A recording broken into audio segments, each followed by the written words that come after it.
आता व्हिडिओ सुरू करायच्या अगोदर ना तुम्ही हा एक फोटो बघा, पाहिला. आता याच्यानंतर परत हा एक बघा, हा बी पाहिला, परत हा एक बघा, बघितला.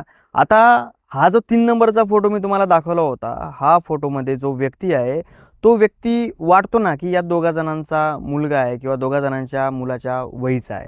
आता या दोघा जणांना पाहिल्याच्या नंतर काय वाटतं, यांचा अनुभव किती असेल? भरपूर असेल, कारण की यांची दाढी पांढरी झालेली आहे.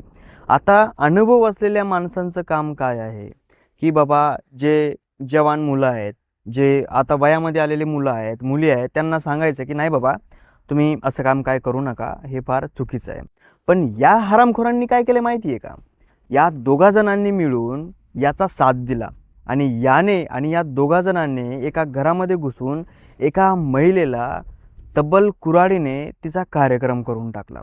आणि एवढा भयानक कार्यक्रम करून टाकला की ऑन दी स्पॉट 2 मिनिटाच्या आत ती बिचारी हे जग सोडून गेली. आता प्रॉब्लेम तिच्यासोबत यांचा काही नव्हता. प्रॉब्लेम काय होता माहिती आहे का? ती फक्त एका गोष्टीला नाही नाही म्हणत होती आणि ती विरोध करत होती. आता हीच गोष्ट लोकांना खपत नाही. आपण ज्या गोष्टी करतो आपल्याला असं वाटतं की आपल्या गोष्टींचा विरोध कुणीही करू नये, पण ॲक्च्युअली विरोध होतो आणि लोक करतात, हे सहन झालं पाहिजे. तर झालं काय हे आता जरा डिटेलिंगमध्ये सांगतो. आता तुम्हाला जे त्या मुलाचा फोटो दाखवला, त्या मुलाचं एका मुलीसोबत प्रेम प्रकरण होतं. आता ती मुलगी आणि तो मुलगा एकमेकांच्या प्रेमामध्ये एवढे घट्ट अडकले होते ना की त्यांना असं आवरतच नव्हता, एवढा जास्त होता. मग त्यांनी विचार केला की आपण काय करूयात, आपण लग्न करून आपली जिरवूयात. त्यांनी त्यांच्या मायबापाला सांगितलं की आमच्या दोघा जणांना लग्न करायचं, तुम्ही हो म्हणा किंवा नाही म्हणा. तर हा जो मुलगा आहे याच्या घरचे म्हणले की बाबा ठीक आहे, येरीच पोरी भेटना झाल्यात, तू असा वालंटर, तुला कोण पोरगी देईना, बिनकामाचा, ना जायदाद ना पायदात, तुला कोणी काही पोरगी देईना झाले, मग तू एक काम कर, तुझी पटवलेली आहे ना, तू तिच्या संगच लग्न कर. पण प्रॉब्लेम इथं आला पोरीच्या मायचा. पोरीची माय म्हणते की बाई ते पोरगं वालंटर आहे, गावातलं बिघडलेलं पोरगं आहे, तू त्याच्यासोबत लग्न नको करू. तू जर त्याच्यासोबत लग्न केलं तर पूर्ण जिंदगी तुला रडत राहावं लागेल, तुला 1 मिनिटभर सुद्धा सुख भेटणार नाही. पण मुलीचं खूप जोरावर आलं होतं ना, तिला आवरत नव्हतं.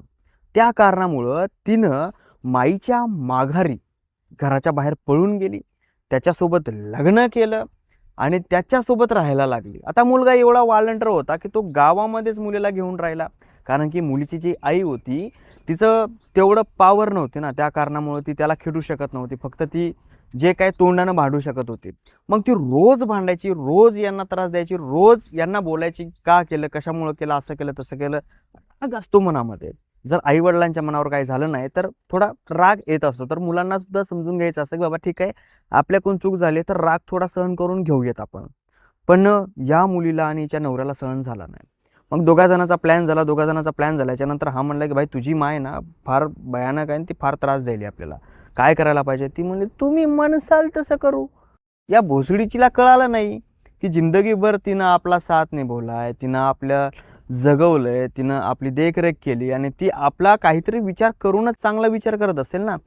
तुम्ही म्हणसाल तसं, तिनं तसं केलं.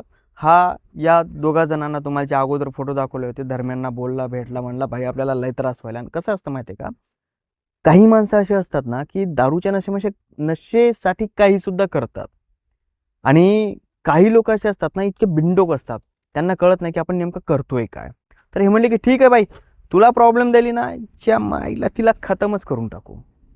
मग एका दिवशी चान्स बघतात, हे तिघही जण कुऱ्हाड घेऊन तिच्या घरात घुसतात. कुणी नसताना अनलिमिटेड वार तिच्यावर करतात आणि त्या बिचारीला या जगामधून वर धाडतात. पण यांना माहिती नाही ना की यांनी जे कर्म खराब केलेले आहेत त्यांची फळं यांना याच जमान्यात भेटतील म्हणून. यांना वाटलं की आपण सटकून जाऊयात, कोणी पाहिलं नाही काय नाही. पण ॲक्च्युली फसले. फसल्याच्या नंतर पोलिसांनी धरलं आणि धरल्याच्या नंतर हे सगळं उघड पडलं. आता ही घटना उत्तर प्रदेशमध्ये घडलेली आहे. आता तिकडं फार भयानक घटना घडतात, त्या कारणानं आपल्या इकडे तेवढ्या घटना घडत नाहीत.